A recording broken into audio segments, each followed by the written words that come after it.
Pour espérer disputer les phases finales, Béziers n'a d'autre choix que de s'imposer sur sa pelouse face à Vannes, autre prétendant à la qualification.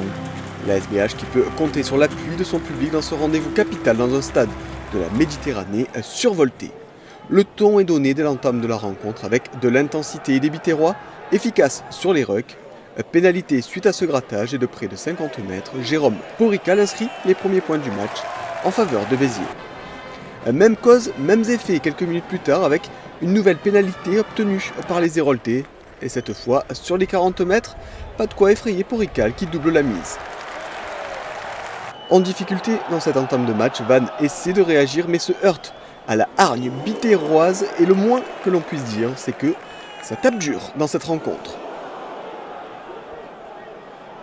Les Bretons qui font face au vent et ne prennent pas les points et se font par ailleurs sanctionner en mêlée. De plus de 50 mètres, Jérôme Porical prend à nouveau sa chance pour la SBH mais connaît son premier échec en trouvant la barre.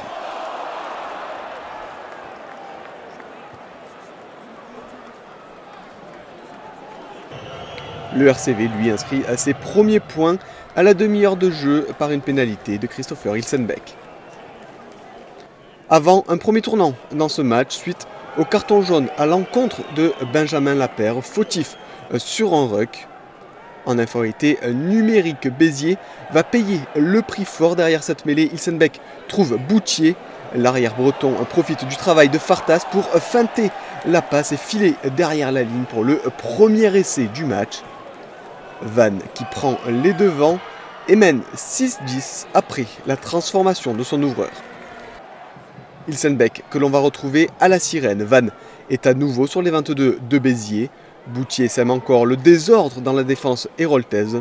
De quoi ouvrir une fenêtre de tir à Ilsenbeck qui passe ce drop et permet ainsi aux siens de mener 6-13 à la pause. Vannes qui a su profiter à merveille de sa supériorité numérique.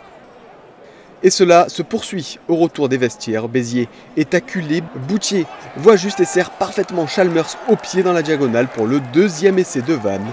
6-18 en faveur des Bretons. Mené sur sa pelouse, la SBH va tout de même réagir sous l'impulsion de son banc de touche. O'Haraud sert Vihiga le long de la ligne. Le numéro 8 fait valoir sa puissance pour enfoncer la défense vannetaise avant de servir Pic tout juste entré en jeu pour la conclusion. Béziers se relance. Le RCV qui essaie de reprendre de la marge avec cette pénalité de plus de 50 mètres de Boutier, mais ça passe sous la barre. Dans la continuité, c'est un autre tournant avec le carton jaune contre Kamikamica. Côté breton, une infériorité numérique lourde de conséquences derrière. Béziers insiste par ses avants à 5 mètres de la ligne.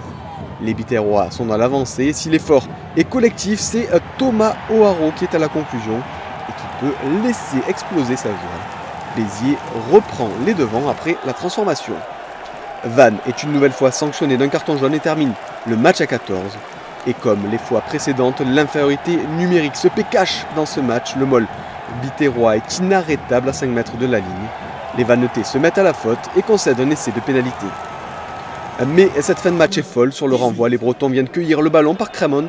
Fartas est servi le long de la ligne pour aller complètement relancer cette fin de rencontre. Béziers s'accroche tout de même et sauve les points de la victoire et se laisse encore une chance de croire aux phases finales dans cette fin de championnat complètement folle.